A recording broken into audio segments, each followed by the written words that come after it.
It's Terrible Tuesday, where we purposefully watch and review channel member chosen films which might not be all that great. And this time we've got.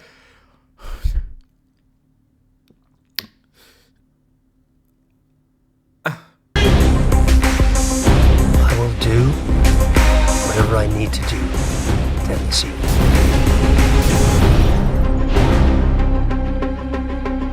Yes, it's that time again, because Amityville is the only word which might actually be used in more terrible movie titles than shark. It's extraordinary. As if the Amityville franchise itself wasn't bad enough, there are about 80 other films that use that word in their title just to try and gain, I don't know, it's not like it gains you any form of legitimacy. Just use the word exorcism, or horror, or spooky, I don't know, like, come on! Amityville In The Hood is about a gang that grows weed in the Amityville house, but they get robbed, their drugs get released on the streets, and everyone who takes them turns into a demon zombie thing.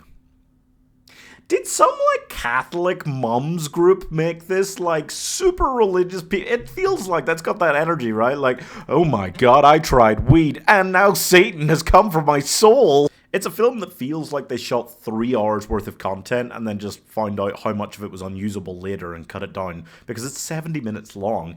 And, and here's the part that really gets me. There is, I think, a total of about 20 minutes in there where it's footage from other films. I was so confused about what was going on that I had to look it up.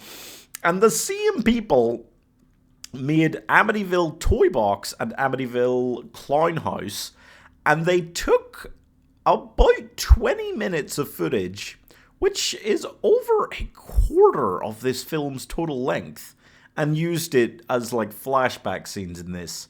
And I mean, if you've not seen those, therefore, because it's not marketed or anything as a sequel to those, so if you've not seen those, then suddenly, this becomes the most confusing thing in the world. The opening 3 minutes feature a woman, shooting this toy monkey because her husband's gone crazy, and then she's like, this house is blessed, and a demon hand flies out of the house, and then it's all Amityville In The Hood on the screen. And then there's, this guy putting stuff in a box, and then it's 3 years later, and then there's this demon-dressed guy reading from an occult book and with an overmodulated voice so badly edited that I couldn't tell what he was saying. And that's just the first 3 minutes, and I had whiplash by the end of that, going, what the fuck? There's a full 5-minute scene early in the film where we just watch this prostitute walk down the street in slow motion while sucking a lollipop in slow motion. Zack Schneider would be proud of how much slow motion is in this scene.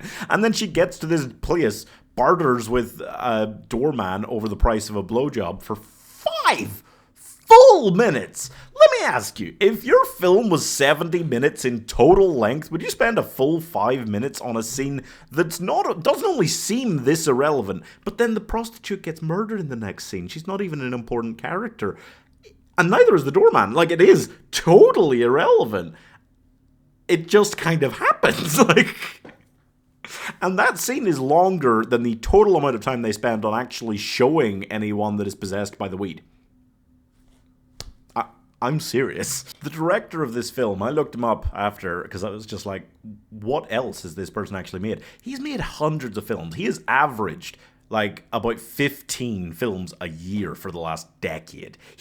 And I mean, that is the only thing that could make this make sense. Because anyone who cared with an ounce of their black beating heart about this, quality of this film, to even a tiny degree, would have taken a second shot at some of these scenes. There is a whole sequence where this cop goes and explains to this young woman, who he's meant to be interviewing, about her experience with this demonic possession weed, but instead he just talks for 15 minutes, where it's this flashback to footage from previous films these guys have made. And then it jumps from that into a montage of him just driving outside while the whitest person ever tries to do a rap with lines like, don't mess around in this town, watch out for the laughing clown.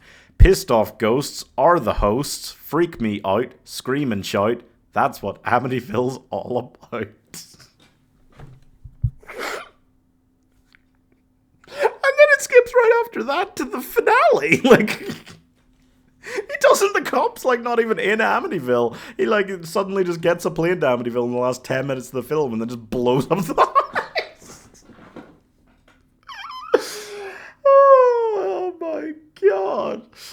I'm giving, you gotta be fucking kidding me, half a star. This director has actually made hundreds of films. They all look this bad. I'm so worried. I might have seen one of them. I gotta check the list more closely. He might be the real reason cinema's dying. Like, this is the real pandemic. He's infecting us with these. It's awful. Anyway, buy a channel membership to choose what horrors I watch on Terrible Tuesdays.